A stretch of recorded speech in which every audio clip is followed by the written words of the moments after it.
Indian government ने 1 दिसंबर 2022 में Indian currency जो डिजिटल करेंसी है उसको लॉन्च किया था और उस पर मैंने एक वीडियो भी बनाया था कि आखिर ये ई रूपी क्या है। तो वो वीडियो मैं आपको आई बटन पर दे दूंगा और डिस्क्रिप्शन पर भी दे दूंगा, आप उसे भी चेक कर लीजिएगा कि ई रूपी क्या है। तो आज हम जानने वाले हैं कि आखिर यूपीआई और ई रूपी में क्या फ़र्क है। दोनों तो डिजिटल है लेकिन इसमें क्या फ़र्क है, क्या अंतर है, इस बारे में हम आज बात करने वाले हैं। लेकिन अगर आपको वीडियो पसंद आती है तो लाइक कर दीजिए और चैनल को सब्सक्राइब कर दिए। बिना देरी के वीडियो को शुरू करते हैं।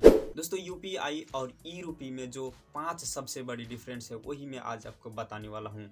दोस्तों, सबसे पहला डिफरेंस ये है दोस्तों, यूपीआई से जो हम ट्रांसफ़र करते हैं वो बैंक टू बैंक होता है, ना कि पर्सन टू पर्सन। यानी कि जब आप किसी को यूपीआई के थ्रू पैसा भेजते हैं, लाइक फ़ोन पे, गूगल पे या फिर पेटीएम से, तो फिर वो दोस्तों पैसा दूसरे के अकाउंट में जाता है। यानी कि जब आप दूसरे के सामने वाले बंदे के अकाउंट में भेजते हैं तो उसके अकाउंट में जाता है, ना कि उसके पास है। यानी कि उसके पास तो नहीं रहता है लेकिन डायरेक्ट उसके बैंक में जाता है। लेकिन ई रूपी में क्या होगा कि पर्सन टू पर्सन होगा। यूपीआई में दोस्तों बैंक टू बैंक होता है लेकिन ई रूपी में पर्सन टू पर्सन होगा। जैसे कि आपके पास एक वॉलेट है और दूसरे के पास वॉलेट है, ई रूपी का वॉलेट है, और उसी से आप उस दूसरे बंदे को आप पैसे भेज पाएंगे जिससे आपके बीच में कोई भी नहीं रहेगा। यानी कि पर्सन टू पर्सन ही होगा। लेकिन यूपीआई में बैंक टू बैंक होता है। हमें तो लगता है कि हमने उसे पैसा भेजा लेकिन दरअसल हम अपने बैंक से दूसरे के बैंक अकाउंट में पैसा भेजते हैं। और दूसरा जो फर्क है दोस्तों, यूपीआई एक सिस्टम है डिजिटलाइजेशन करने के लिए, लेकिन दोस्तों ई रूपी है वो एक करेंसी है। इसीलिए दोस्तों यूपीआई एक मेथड है पेमेंट करने के लिए, लेकिन दोस्तों ई रूपी जो है वो एक खुद ही एक करेंसी है। और तीसरा जो सबसे बड़ा डिफरेंस है वो है दोस्तों मेंटेनेंस। यूपीआई के थ्रू जब हम पेमेंट करते हैं तो उसमें एक ट्रांजैक्शन पर 1 से 1.5 रुपया के आसपास बैंक को खर्चा आता है और उस चीज़ को भरपाई करने के लिए सरकार भी बहुत मोटी रकम चुकाती है बैंकों को। लेकिन अगर हम ई रूपी पर शिफ्ट होंगे तो फिर ये मेंटेनेंस फीस जो है वो बैंक को देनी नहीं पड़ेंगी और सरकार को भी देनी नहीं पड़ेंगी।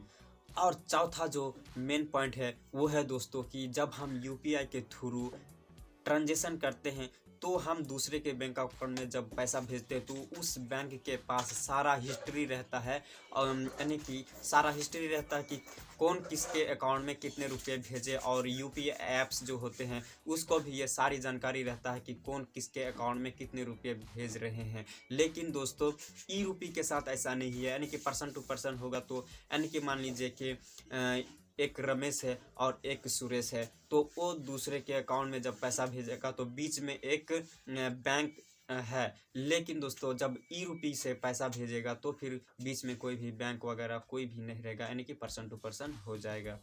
पांचवा जो डिफरेंस है दोस्तों वो सबसे बड़ा हाईलाइटेड पॉइंट है दोस्तों कि यूपीआई जो है दोस्तों वो बिना इंटरनेट के नहीं यूज हो सकता है। लेकिन दोस्तों ई रूपी जो है दोस्तों वो बिना इंटरनेट के भी आप पैसे जो है लेन देन कर पाएंगे, और यानी कि आप दुकानों में, मॉलों में या फिर जो आप रोज़मर्रा ज़िंदगी में भी आप उसे यानी कि वो डिजिटल करेंसी है ई रूपी, तो आप उसी तरह से दोस्तों आप उसे पे कर पाएंगे। लेकिन दोस्तों यूपीआई में जो है दोस्तों वो आपको इंटरनेट होना बहुत ज़रूरी है, और इस कारण जब आपका इंटरनेट नहीं चलता है तो फिर कई बार पेमेंट जो है दोस्तों पेंडिंग में चला जाता है और आपका पेमेंट रुक जाता है, जिससे कई बार दोस्तों आपको कई बार तकलीफ भी हो जाती है, और कितनी बार दोस्तों आपका ट्रांजेक्शन फेल भी हो जाता है, और कई बार दोस्तों आपका पैसा रिफंड भी नहीं आता है। लेकिन ई रूपी में ऐसा नहीं होगा क्योंकि वो बिना इंटरनेट के चलेगा, तो पर्सन टू पर्सन जाएगा और बीच में कोई भी नहीं रहेगा। इससे दोस्तों सिक्योरिटी के मामले में कोई भी मतलब बीच में नहीं रहेगा, तो आप भी सुरक्षित रहेंगे। यानी कि कोई भी किसी को भी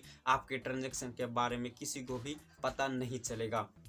और अगर ये ई रूपी दोस्तों सक्सेस होती है, अच्छे से सक्सेस हो जाती है, तो फिर दोस्तों कैश जो हम लोग यूज करते हैं हैंड टू हैंड, तो फिर अगर सरकार भी कैश थोड़ा बनाना कम कर देंगी जिससे हमारे इन्वायरमेंट को काफ़ी अच्छा होगा। कागज़ और जो कॉटन का इस्तेमाल होता है नोट बनाने के लिए वो फिर यानी कि वो तो पेड़ से ही आता है, लेकिन अगर ई रूपी अगर चल गया तो फिर हमें दोस्तों पेड़ काटने की ज़रूरत नहीं पड़ेगी, और ये इन्वायरमेंट के लिए हमारे लिए बहुत ही ज़्यादा ज़रूरी भी है। और जो सिक्के बनाते हैं उस पर भी बहुत ज़्यादा खर्चा भी हो जाता है, और अगर सिक्का दोस्तों डिजिटलाइज हो जाएगा तो फिर दोस्तों वो खर्चा भी बच जाएगा।